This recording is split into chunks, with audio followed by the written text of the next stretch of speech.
Shalom. Bersyukur, berterima kasih pada Tuhan kalau hari ini kita boleh ada lagi berkumpul, beribadah bersama-sama di tempat ini. Nah, kita sudah memasuki bulan yang baru lagi, waktu begitu cepat Bapak Ibu. Ini sudah bulan 7 dan di bulan ini kita juga bersama-sama bersyukur.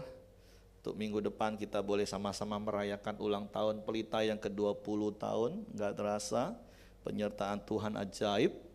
Dan kembali kepada fokus tahun ini, yaitu berbuah lebat dan berbuah tetap. Artinya seperti apa yang kita sudah naikkan dalam bentuk pujian, dan seperti apa yang saya katakan di dalam doa tadi, ya, dulu kita sebelum mengenal atau lebih tepatnya dikenal Kristus dan kemudian kita percaya kepada Kristus, kita adalah orang yang berdosa dan upah dosa adalah maut, dan jelas itu adalah sebuah kesia-siaan. Tapi bersyukur ketika kita mengaku di mulut, percaya di hati bahwa Yesus adalah satu-satunya Tuhan dan Juru Selamat, kita ditebus menjadi ciptaan baru, kita dikuduskan, kita dibenarkan, sehingga kita menjadi orang kudus, kita menjadi orang benar, dan tentulah seharusnya hidup kita terus hidup dalam kekudusan, hidup dalam kebenaran. Nah, bicara tentang kudus, berkali-kali juga saya katakan bukan berarti kita sempurna, enggak Bapak Ibu. Karena kita sedang berjalan menuju pada kesempurnaan itu. Kata kudus itu hageos, artinya berbeda. Artinya kita hidup berbeda dengan dulu sebelum kita kenal Yesus. Berbeda dengan dunia. Nah, sebagai orang benar kita tentunya hidup di dalam kebenaran firman Tuhan. Karena Yohanes 17 ayat 17 katakan, firman-Mu itu adalah kebenaran. Dan tentu kita menyadari di dalam perjalanan sehari-hari realitanya kita menghadapi ada begitu banyak tantangan, rintangan, hambatan, bahkan banyak hal yang berusaha untuk mematikan pertumbuhan iman kita. Nah, makanya kalau kita belajar sepanjang tahun ini dengan sebuah analogi pertumbuhan dari sebuah pohon yang ujungnya adalah menghasilkan buah yang tetap, yaitu karakter Kristus yang semakin nyata dalam hidup kita. Coba lihat kanan kiri, wajah Kristus semakin nyata di wajahmu. Ngomong seperti itu dong, wajah Kristus semakin nyata. Terus kita melayani, terus kita juga pergi beritakan nama Yesus, memenangkan jiwa. Nah, itulah buah yang mau kita hasilkan, dan itu yang dirindukan dan dinanti-nantikan Tuhan. Nah, makanya sepanjang bulan ke depan, bahkan 2 bulan ke depan, kita akan belajar tema baru, yaitu sama-sama mari kita baca apa? Bertumbuh bersama dalam pemeliharaan Tuhan. 2 bulan ini kita akan belajar bagaimana kita mau terus bertumbuh bersama-sama. Kata kuncinya bertumbuh bersama, kita nggak bisa sendirian Bapak Ibu. Nah, tentu dalam pemeliharaan Tuhan. Karena kembali kalau kita belajar bulan Januari dan Februari, kita semua yang ada di tempat ini, kita adalah orang-orang yang sudah dipilih. Tentu dipilih bukan karena kebaikan kita, dipilih bukan karena kehebatan kita, tetapi semata-mata karena kasih karunia. Bolehkah saya minta Edi deh? Saya pikir main musik tadi ke sini. Edi boleh maju ke depan? Ya, Januari Februari kita sudah belajar bagaimana setiap kita itu sudah dipilih. Nah, hari ini Edi terpilih. Saya tahu dia capek, kemarin baru sampai setelah long holiday. Oke ya, nah sekali lagi Januari, Februari kita sudah belajar bagaimana kita menjadi orang yang dipilih, sekali lagi bukan karena kebaikan, kehebatan kita, tapi karena kasih karunia. Nah, 2 bulan kemudian kita kan menjadi benih yang mati. Karena konteks sepanjang tahun ini kita belajar bagaimana pertumbuhan rohani kita itu dimulai ketika kita dipilih, yaitu waktu kita mengaku di mulut, percaya di hati bahwa Yesus adalah Tuhan dan Juru Selamat. Kemudian 2 bulan kemudian kita belajar untuk merelakan diri untuk jadi benih yang mati. Karena benih yang dipilih itu kalau nggak ditanam ke dalam tanah dan mati, dia akan tetap satu, kata firman Tuhan. Bahkan kalau benih disimpan terus, lama-lama juga akan lapuk dan rusak dan hilang begitu saja. Tetapi saya percaya 2 bulan, yaitu Maret, April, Bapak Ibu juga sudah belajar untuk menjadi benih yang mati. Dan poinnya adalah mati ego. Ngomong kanan kiri, mati ego. Coba dicoel, sudah mati belum sebelahnya? Atau kadang masih muncul? Mati ego itu artinya gini, hidup bukan lagi menurut kehendak kita, tapi hidup menurut kehendak Bapa. Apa-apa harus tanya, kalau Tuhan Yesus, kalau Bapa kira-kira apa yang akan dilakukan? Kadang kan memang kita setiap saat dipertentangkan dengan antara kehendakku atau kehendak Bapa. Nah makanya 2 bulan kemudian kita menjadi benih yang mati. Boleh tunduk mati? Duduk aja. Duduk boleh, atau berlutut juga boleh, agak berat, harus mati. Nah kemudian 2 bulan berikutnya kan kita belajar bagaimana proses benih itu. Yang pertama dia memecahkan diri, yaitu mati ego tadi. Maka hal yang berikutnya dia adalah berakar semakin dalam. Bisa semakin dalam? Berakar semakin dalam, kita berakar. Ya, berakar di dalam kebenaran firman Tuhan tentunya. Ya mati, betul, matilah tidur sekalian.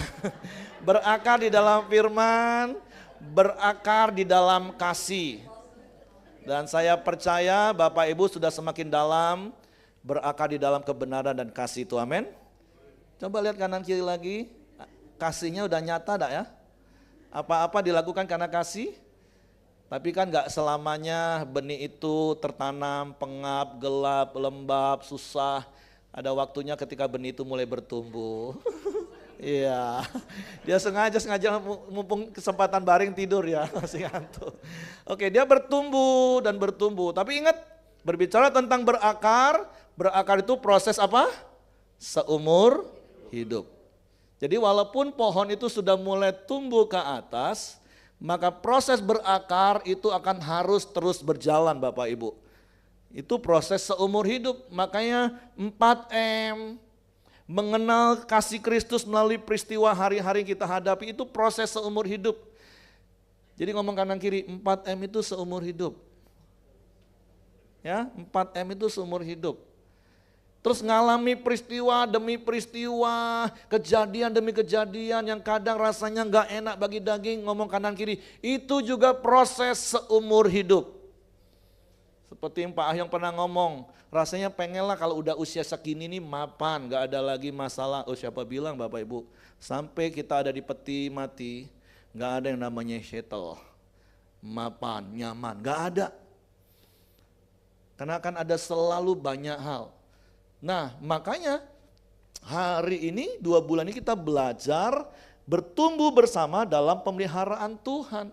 Nah kita bersyukur, kita sebagai umat pilihan Allah, menjadi benih yang terpilih yang ditanam dan kemudian bertumbuh dengan target akhirnya adalah berbuah tetap dan buahnya lebat, yaitu karakter semakin serupa dengan Kristus, melayani Tuhan, menghasilkan jiwa-jiwa baru. Nah tentu kan gak ada begitu saja berjalan dan gak ada tantangan, pasti ada tantangan. Kalau Bapak Ibu pernah tanam sebuah pohon, maka nanti ibadah 1 dan semua ibadah di SBP kemarin para pemimpin sudah sepakat deal kita akan kerjakan proyek. Dan saya berdoa, saya mendorong semua jemaat terlibat dalam proyek ini. Apa proyeknya? 2-3 bulan ke depan kita akan tanam sebuah pohon. 1 saja, setiap ibadah tanam 1 pohon. Dan semua jemaat, ngomong kanan kiri, semua loh, semua punya tanggung jawab sampai 3 bulan ke depan pohon itu harus menghasilkan buah. Jadi tidak tahulah nanti, kemarin kepala proyeknya jadi siapa? CMI atau siapa ya? Atau CMI? Atau Pak Hengki lah langsung ya. Nanti mereka yang akan atur. Siapa ya hari ini giliran mampir ke sekretariat ya, siram tanaman kita. Ki, didaftar Ki, 3 bulan ini 1 orang 1, sehari ke sini cukup. Jadi 3 bulan ke sini sehari be. Cocok ada Bapak Ibu?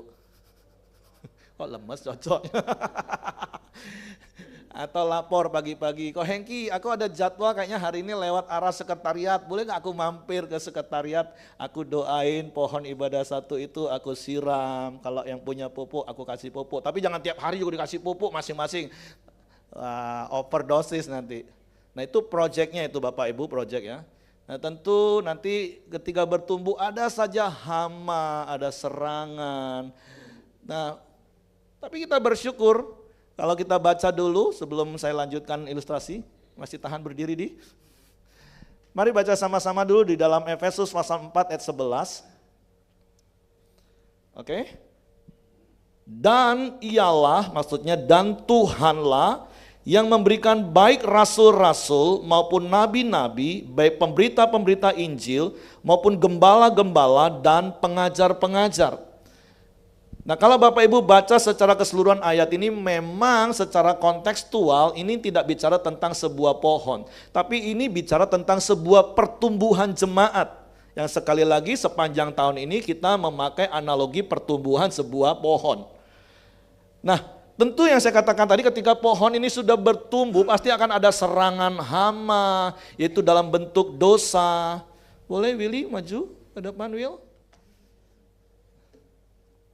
Jangan dianggap, wah ini memang cocok nih berdosa. Bukan, saya tahu pikiran Bapak Ibu nih. Maka dari tadi saya bergumul siapa lah yang saya mau cari. Rupanya pemain musik kabur, tolong dipanggil nanti ya.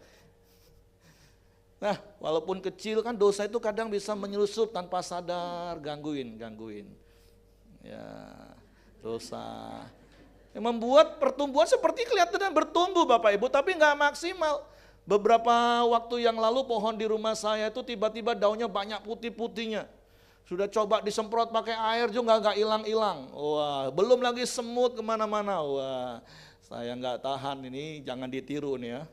Walaupun terkadang butuh juga dilakukan seperti itu. Saya tebang habis semua daunnya. Karena saya tahu bakalan akan bertunas lagi. Karena udah nggak tahu lagi mau diapain. Saya tebang sampai habis gundul, benar-benar tinggal batangnya saja. Tapi nggak lama kemudian ya muncul tunas-tunas baru lagi. Sekarang sudah mulai keluar bunga lagi. Kadang memang butuh seperti itu. Nah nanti saya sampaikan apa fungsi 5 jawatan atau 5 pelayanan orang percaya tadi.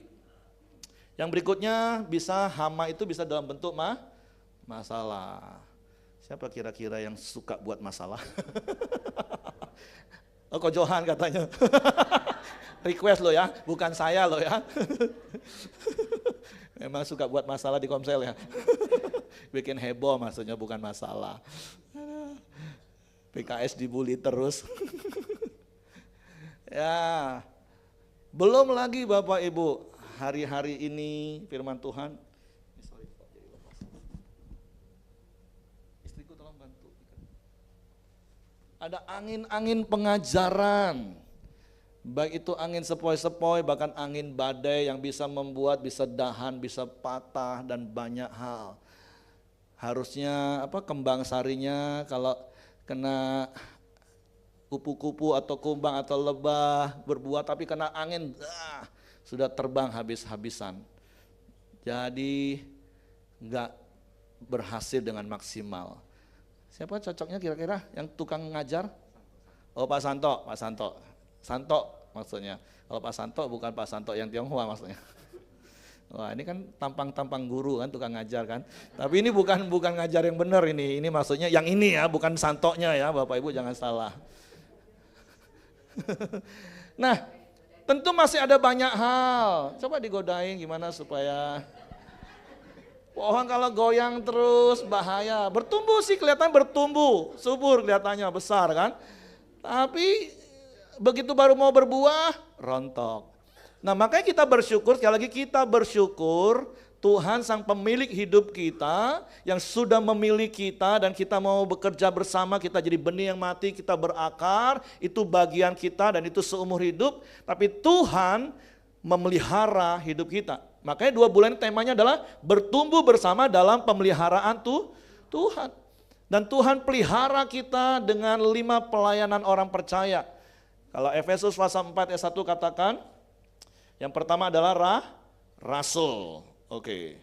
Pak Simon boleh maju? Wah, supporternya seru. Ini bukan Rasul Simon Daud, bukan ya. Nanti saya jelasin tentang 5 jawatan atau 5 pelayanan. Nah, rasul itu kan kalau di dalam pertumbuhan itu adalah seperti nutrisi yang membuat pertumbuhan pohon itu semakin bergairah. Nah, terus yang berikutnya adalah Nabi Buyung Li. Bukan ya. Karena dia punya karunia di situ. Nabi. Nah, nabi ini kan biasanya memimpin, mengarahkan dengar suara Tuhan, dan salah satunya nabi itu akan peka, oh ini ada dosa nih. Tolong nabinya berfungsi, dosa disingkirin jauh-jauh. Ya. Terus ada penginjil. Penginjil ini ya kalau di pupuk-pupuk tanaman itu adalah nutrisi supaya semakin berbuah, karena akan menghasilkan banyak jiwa-jiwa baru. Siapa kira-kira? Denny katanya. Wah, penginjil kita nih, Den. Saya pokoknya taat dengan bisikan mereka Bapak Ibu ya. Jadi jangan marah dengan saya. Tapi saya percaya supaya kita mengerti. Ya, penginjil. Berikutnya ada gembala. Gembala itu orangnya baik, telaten, merawat. Kalau ada masalah, konseling. Siapa yang gembala di sini?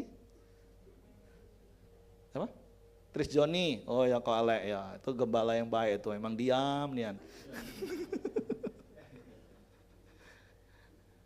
Ya. Jadi kalau ada masalah dirawat, tolong masalahnya disingkirkan nanti ya. Oh ya, sekarang masalahnya disingkirkan. Ini masalahnya ini. Dan kemudian ada pengajar, guru. Hengki? Guru Hengki. Kalau ada angin-angin pengajaran tolong ditangkal. Apalagi angin pengajaran yang berseliweran di YouTube. Ya, angin pengajarannya digeserin dulu.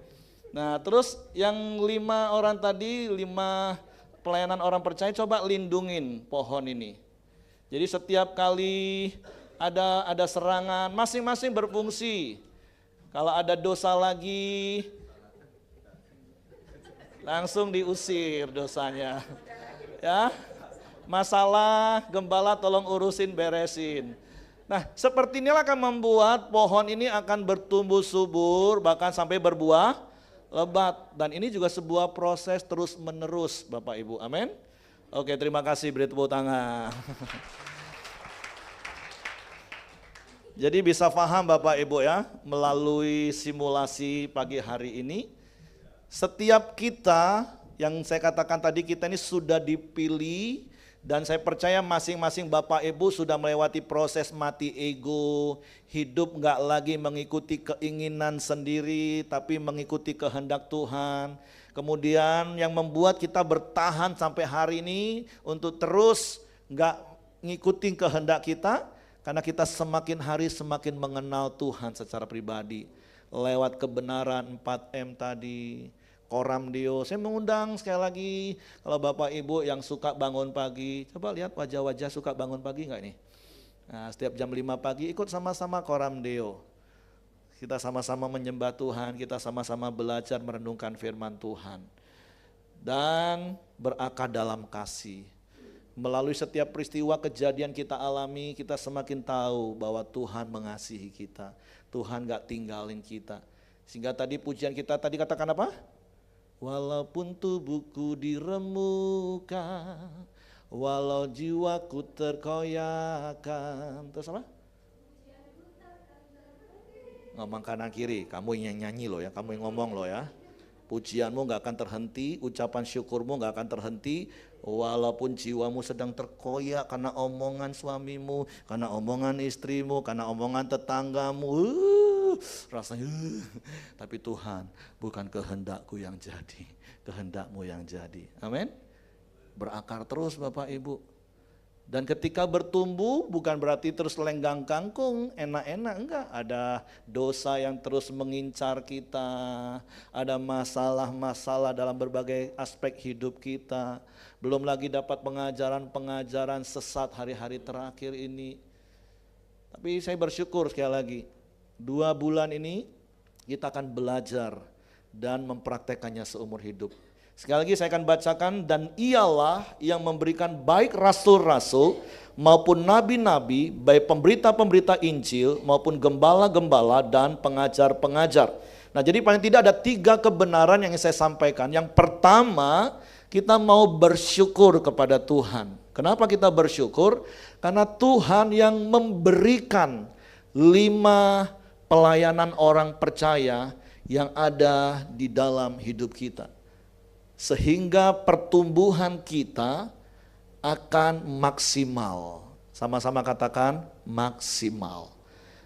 Jadi kami berdoa melalui fokus dan tema yang Tuhan taruh, setiap jemaat Pelita Community benar-benar bertumbuh dengan maksimal. Dan kita bersyukur kalau tahun ini Pelita memasuki usia yang ke-20, dan saya bersyukur bersama dengan seluruh tim penggembalaan gereja lokal, bersyukur bersama dengan seluruh jemaat Pelita Community yang hari ini bukan cuman ada di kota Jambi. Kenapa? Karena Tuhan yang pelihara Pelita Community. Tuhan memberikan 5 jawatan ini, Tuhan memberikan 5 pelayanan orang percaya itu nyata di Pelita Community. Kalau gereja digembalakan 1 orang saja dengan 1 pelayanan, 1 jawatan, bisa bertumbuh? Nggak bisa. Jadi 1 dia berkembang semakin besar, tapi cuma 1. Dia nggak akan menghasilkan tempat-tempat lain. Nggak ada buah-buah yang akan tersebar kemana-mana. Nah, kita bersyukur Pelita Community, setiap pemimpin masing-masing punya karunia pelayanan yang berbeda. Pak Ahyong punya jawatan kerasulan, dia berfungsi karena dia seorang yang punya visi, dia seorang visioner. Itu salah satu ciri rasul, visioner, dia meletakkan dasar. Kita juga punya pemimpin yang mempunyai jawatan kenabian, Pak Anton, orang yang peka dengar suara Tuhan. Ketika ada hal yang salah, dia berani tegur. Ketika ada arahan Tuhan, dia sampaikan kepada setiap kami pemimpin apa yang harus dilakukan. Ada penginjil, Pak Santo punya jawatan, dia buka keliling kemana-mana. Kadang kita pikir kalau saya jujur gak tahan. Seminggu nanti entah masuk ke pelosok desa mana, nanti baru pulang, entah lagi pergi kemana lagi. Wah, gak semua orang. Berikutnya punya gembala, seperti Pak Kastoni, yang sabar, baik. Terus punya pengajar, ya saya nggak mau menamakan diri saya guru pengajar, tapi di kalangan tim kepemimpinan saya yang dirilis untuk saya masuk dalam tim pengajaran, bahkan sampai tim pengajaran yang ada di Abalov, karena itu Bapak rohani kita. Sehingga ada hal-hal yang baru, ada hal-hal yang membingungkan, nah saya yang akan belajar kupas dan saya akan sampaikan. Menjaga setiap jemaat juga. Nah, tentu yang lain-lain juga punya jawatan masing-masing dan semua berfungsi, kata kuncinya berfungsi. Jadi kita bersyukur Bapak Ibu, secara korporat Pelita diperlengkapi Tuhan dengan 5 pelayanan orang percaya ini. Karena kalau di kalangan Pelita kita memakai istilah 5 pelayanan orang percaya, bukan jawatan. Walaupun pada umumnya gereja-gereja akan menyebut Efesus 4 ayat 11 ini sebagai 5 jawatan. Bahkan mungkin juga ada yang ngomong sebenarnya itu cuma 4, ya sudah dalam kapasitas ini kita nggak usah berdebat mau 4 atau 5. Secara tekstual, bahasa Yunani, grammarnya ya, susunan katanya, ya sudahlah kita nggak usah sampai sedalam itu. Yang pertama apa? Kita bersyukur Tuhan memberikan 5 pelayanan orang percaya itu di gereja kita, sehingga pertumbuhan Pelita bersyukur 20 tahun ini bisa menghasilkan banyak cabang, banyak jiwa, merambah ke seluruh Sumatera, sampai ke Pulau Jawa, ke Kalimantan, dan kita berdoa ini akan terus bertumbuh dan berbuah. Yang setuju katakan amin. Bahkan bidang pelayanannya juga sudah semakin meluas. Ada sekolah yang sedang kita bangun, sekali lagi melalui mimbar ini saya juga mewakili terima kasih Bapak Ibu yang sampai hari ini masih setia taat menabur benih iman, karena janji iman kita udah sepanjang tahun ini berjalan. Bapak Ibu boleh sesekali lewat mampir berhenti doain Tuhan berkati, ngomong kanan kiri, karena masih banyak dana yang diperlu. Tapi berdoa 1-2 tahun ini paling tidak lantai 1 selesai Bapak Ibu. Nah, jadi kita bersyukur Tuhan memberikan 5 pelayanan orang percaya di Pelita. Nah tentu hal ini enggak juga cuman hanya di secara korporat. Karena kan masing-masing kita tadi adalah benih yang sudah tertanam, yang sudah bertumbuh. Secara korporat sekali lagi ya di gereja secara bersama-sama. Tapi berikutnya secara pribadi Bapak Ibu juga harus ada orang-orang yang di sekeliling Bapak Ibu. Nah sebelum masuk ke poin 3 yang akan secara teknis saya sampaikan apa yang baru saya katakan tadi. Nah yang kedua, yang pertama tadi kita bersyukur karena Tuhan yang pelihara kita dengan memberikan 5 pelayanan orang percaya tadi di gereja dan di dalam hidup kita. Nah yang kedua kita harus berfungsi. Nah kenapa berfungsi? Nah kembali kepada ayat ini Bapak Ibu, bicara tentang 5 jawatan atau 5 pelayanan orang percaya, ini bukan pelayanan struktural. Tetapi ini pelayanan fungsional. Artinya apa Bapak Ibu? Bukan berarti nunggu kalau kita punya jabatan rasul, jabatan nabi, jabatan penginjil, jabatan gembala, jabatan guru, baru kita berfungsi. Enggak seperti itu. Karena para bapak-bapak gereja, para teolog juga sudah sepakat khususnya apalagi jabatan rasul dan nabi itu udah gak ada lagi Bapak Ibu, udah gak ada lagi. Jadi gak boleh tiba-tiba nanti saya memperkenalkan, kenalkan saya Rasul Heri Susanto, oh gak boleh Bapak Ibu. Saya Rasul Julius Ahyong, oh gak boleh. Karena itu bukan jabatan struktural. Rasul-rasul terakhir ya sudah ditulis di perjanjian baru itu, terakhir Rasul Paulus. Kalau nabi di perjanjian baru ada sekitar beberapa orang disebut nabi jelas. Nah tapi setelah itu enggak ada lagi. Tapi 5 pelayanan secara fungsional itu masih ada sampai hari ini. Kalaupun penginjil, gembala, guru itu masih dipakai, itu hanya sebatas sinodal gereja. Ada banyak gereja-gereja yang memakai istilah-istilah itu sebagai jabatan di gereja mereka. Contoh kalau di gereja kita pelayan yang sudah memang direkomendasi oleh pemimpin bisa dilantik untuk tahap pertama itu sebagai evangelis penginjil. Sehingga dia boleh pakai nama EV. Tapi sekali lagi itu bukan struktural dalam konteks ini Bapak Ibu. Itu hanya di lingkungan Pelita Community. Terus kita sekarang juga sudah memakai istilah tim penggembalaan, kalau dulu kan tim kepenatuaan. Karena kita mau supaya keluar kita lebih dikenal secara umum, karena hampir semua gereja memakai istilah gembala. Orang-orang yang dilantik dan punya jabatan sebagai gembala yang memimpin. Tapi sekali lagi itu hanya dalam konteks organisasi. Bahkan guru, wah ada departemen pengajaran. Itu hanya dalam konteks organisasi. Nah tapi sekali lagi 5 pelayanan orang percaya ini adalah pelayanan fungsional. Artinya apa Bapak Ibu? Artinya saya mau katakan seperti ini, Bapak Ibu semuanya bisa berfungsi sesuai dengan kasih karunia. Nah nanti kalau Bapak Ibu mau, kan nanti para leader juga kita akan adakan tes karunia. Supaya masing-masing kita tahu, oh iya ya ternyata kecenderungan saya ini punya karunia ngajar ya. Saya ini kecenderungan punya karunia menggembalakan orang, telaten, ngurusin orang. Nah, ketika kita tahu apa yang Tuhan sudah taruh dalam hidup kita, ngomong kanan kiri, berfungsi. Sehingga nolongin saudara yang lain ketika dia bertumbuh. Ada yang berfungsi sebagai rasul, yang punya visi, yang bisa meneguhkan, menguatkan, sebagai gembala, merawat, mengasuh. Atau berfungsi sebagai nabi, kalau ada temannya udah mulai agak melenceng, ditegur. Tuhan ngomong. Nah, tapi ingat, kita harus punya respon yang benar. Karena ingat, semua Tuhan berikan kepada kita, itu untuk apa? Untuk kita bertumbuh semakin maksimal. Amin.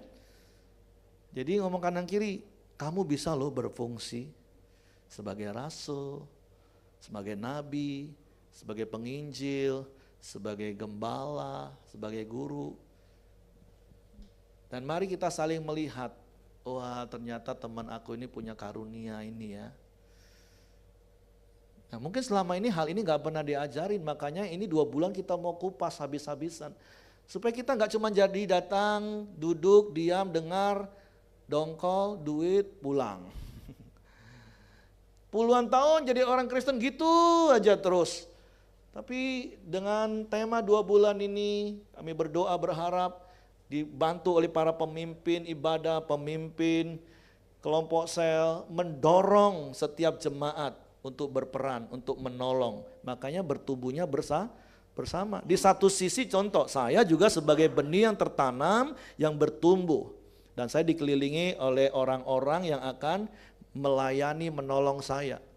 Tapi di sisi yang lain, ketika ada jemaat sebagai benih, saya bisa berfungsi sebagai pengajar. Kalau ada yang salah, saya bisa lurusin. Jadi masing-masing kita punya fungsi dan peran. Makanya hal yang kedua yang Tuhan mau ingatkan kepada kita adalah berfungsi sesuai dengan kasih karunia Tuhan. Kalau di dalam 1 Korintus pasal 15 ayat 10, firman Tuhan ngomong gini, tetapi karena kasih karunia Allah, aku adalah sebagaimana aku ada sekarang, dan kasih karunia yang dianugerahkan kepadaku tidak sia-sia. Sebaliknya, aku telah bekerja lebih keras daripada mereka semua, tetapi bukannya aku, melainkan kasih karunia Allah yang menyertai aku. Artinya saya mau katakan, setiap Bapak Ibu pasti menerima kasih karunia Tuhan. Paling tidak satulah, paling tidak 2 lah dari 5 pelayanan orang percaya temukan dalam hal itu. Dalam diri Bapak Ibu yang pasti, sekali lagi saya katakan, Tuhan pasti sudah beri. Cuman masalahnya mungkin selama ini kita belum tahu, ataupun kalaupun tahu kita ragu-ragu, kita nggak berani mempraktekannya, sehingga ya sepertinya seakan-akan sia-sia. Tapi saya mendorong biarlah 2 bulan ini kita belajar, benar-benar kita gali potensi yang Tuhan sudah beri dalam hidup kita, supaya apa? Dan kasih karunia yang dianugerahkannya kepadaku tidak sia-sia. Mari sama-sama baca kalimat itu saja, 1, 2, 3. Dan kasih karunia yang dianugerahkannya kepadaku tidak sia-sia. Sekali lagi, 1, 2, 3. Dan kasih karunia yang dianugerahkannya kepadaku tidak sia-sia. Amin. Kan kita gak mau hidup sia-sia Bapak Ibu. Kita sudah terima banyak kata Tuhan, diberi dengan cuma-cuma. Kita juga mau memberi dengan cuma-cuma supaya nggak sia-sia apa yang Tuhan sudah beri. Kita nggak jadi laut mati, tapi kita menjadi seperti sungai Yordan yang mengalir sampai ke danau Galilea. Ada kehidupan. Amin. Jadi itu yang kedua, mari berfungsi. Nah yang ketiga yang saya katakan tadi, praktek praktisnya adalah hidup dalam komunitas. Jadi nggak cukup cuman aku udah 4M loh setiap hari. Enggak Bapak Ibu, mari saya mendorong Bapak Ibu yang belum tertanam di dalam komsel. Ya terserahlah sebutannya apalah Bapak Ibu, mau komsel kah, mau hafruta kah, mau pemuritan kah, terserahlah mau disebut apa. Tapi intinya yang saya mau katakan, jangan merasa hidup sendiri udah kuat. Karena firman Tuhan juga ngomong, kalau kau merasa kuat apalagi sendirian kata pengkhotbah, wah celaka, hati-hati. Mungkin kita kelihatannya seperti ya subur-subur saja sih, tapi nggak menghasilkan buah. Nggak ngapa-ngapain 40 tahun, 50 tahun, 60 tahun jadi orang Kristen. Ya pokoknya hari Minggu aku datang gereja, aku jadi orang baik, sudah apa? Tuhan nggak seperti itu kerinduannya Bapak Ibu. Tuhan rindu setiap kita menghasilkan buah tetap. Ngomong kanan kiri, Tuhan rindu loh kamu berbuah.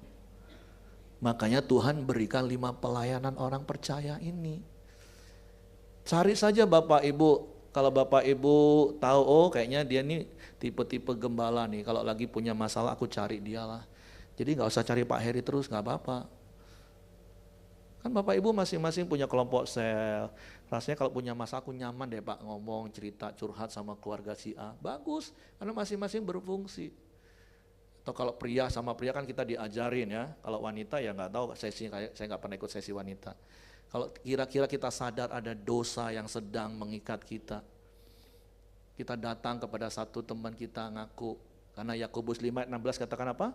Hendaklah kamu saling mengaku dosamu dan saling mendoakan supaya apa? Sembuh. Jangan disimpan-simpan terus, gak maksimal hidupmu nanti. Amin. Kan di Hafruta. Jadi komsel, Hafruta, pemuritan, itu bukan cuma sekedar kumpul-kumpul makan. Atau jadi kembali rutinitas agamawi. Pokoknya hari Rebo kita kumpul ya, makan ya, habis itu nyanyi, habis itu Pak Heri ngoceh, habis itu selesai balik gitu ya. Enggak seperti itu Bapak Ibu. Tapi benar-benar dalam hidup hari-hari ketika ada masalah, ada dosa, ada kebimbangan, kebingungan. Ini aku dengar di YouTube gini nih ngajarannya Pak. Gimana ya, benar gak ya? Jangan diam-diam.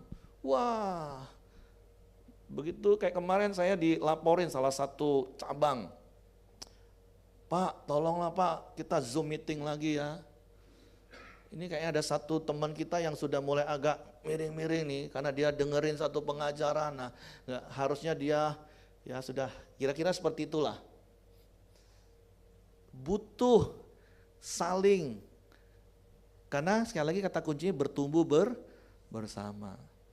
Nah jadi yang para penginjil, punya jawatan penginjil, gembala, tolong perhatiinlah nih jemaat ibadah satu yang belum tertanam komsel siapa ya, kunjungilah, datengin, dirawat, diajak, supaya setiap kita benar-benar bertumbuh dan menghasilkan buah, amin. Jadi 3 kebenaran ini kita belajar hari ini. Yang pertama kita bersyukur karena Tuhan yang pelihara hidup kita. Tapi Tuhan pelihara hidup kita bukan secara langsung otomatis. Makanya ada prinsip yang saya mau ajarkan gini. Boleh ngomong kanan kiri, Tuhan pelihara saya melalui kamu. Dan Tuhan pelihara kamu melalui saya. Ngomong. Tuhan pelihara saya melalui kamu. Tapi ingat, kamu juga dipelihara Tuhan melalui saya. Gak ada satupun yang memiliki roh independen Bapak Ibu. Karena sekali lagi firman Tuhan katakan, tolong kasih minum. Oh sudah, itu kan berfungsi kan, ada gembala yang baik langsung kasih minum, ditepuk-tepuk. Coba kalau sendirian semua diem, cuma liatin aja. Tapi saya paham kalau di sini liatin kan nggak mungkin semua langsung royoin situ kan, saya paham, makanya yang terdekat berfungsi. Nah itu contoh kecil Bapak Ibu ya. Dan ngomong kanan kiri, itu bukan cuman kalau di dalam gedung gereja. Ya, bukan cuma di dalam gedung gereja, prakteknya di dunia luar sana sehari-hari. Amin Bapak Ibu. Jadi pertama mari kita bersyukur karena Tuhan pelihara hidup kita lewat saudara-saudara seiman dengan 5 pelayanan yang saya percaya masing-masing kita pasti punya karunia itu. Nanti kalau memang Bapak Ibu pengen ikut tesnya, nanti linknya akan saya kirim. Supaya Bapak Ibu santai di rumah diisi. Tapi memang agak banyak sih pertanyaan, berapa puluh atau ratus malah, tapi nggak apa-apa. Supaya kita lebih tahu, diteguhkan, oh ternyata aku selama ini gini, ternyata memang jawatan aku, pelayanan fungsional aku itu di sini. Supaya kita semakin berfungsi, supaya di Komsel semua aktif berfungsi. Jadi bersyukur, mari berfungsi, dan bagaimana kita berfungsi, hidup dalam komunitas. Amin. Baik komunitas secara besar korporat di Pelita Community maupun di komsel-komsel yang ada atau di hafruta yang ada atau di pemuritan yang ada. Karena saya percaya ketika hal itu kita lakukan, maka hidup kita akan bertumbuh dan menghasilkan buah. Amin. Amin buat firman Tuhan.